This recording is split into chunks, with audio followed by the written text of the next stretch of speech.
how does the B9S5 Coupe stock suspension limit launches? Stock and whatnot? suspension. I mean, that's all. It's not just the suspension. It comes down to everything from the motor to the ground. So, I mean, it's going to be suspension, wheels, tires, traction available. What kind of power? So you I put mean, in. how does it limit how- launching quality or Just performance? like your actual launch.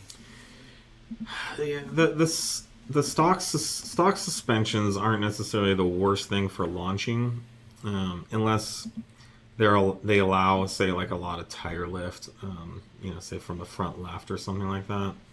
But the compliance of a soft suspension isn't bad for launching, because it allows the weight transfer to put pressure on the tires that have the most contact, which are usually the rear tires.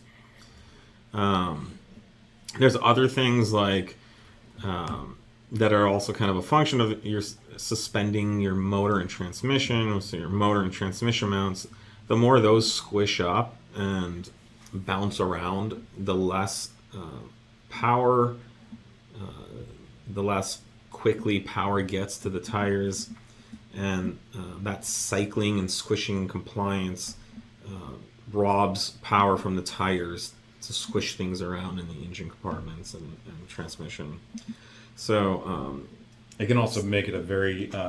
It can rub it, but it can also store it in ways that you don't want, where you'll get this big springing action back and it's forth. like a cycling. As the drivetrain loads up and kind of springs back and forth with all of its stored energy. Yeah, it's kind of like trying to run with like a rubber band shoes, trying to apply that power. So definitely a better way, if launching is your main goal, is those motor and transmission mounts and inserts and things like that, diff inserts, subframe inserts. That stiffening that stuff up really helps with the power delivery and launch performance. Now, upgrading your suspension is a huge benefit for handling, for turning, for car control and things like that. Not as much for launching, but what we find is cars with our suspension components also launch very well and handle very well. So that's the main key.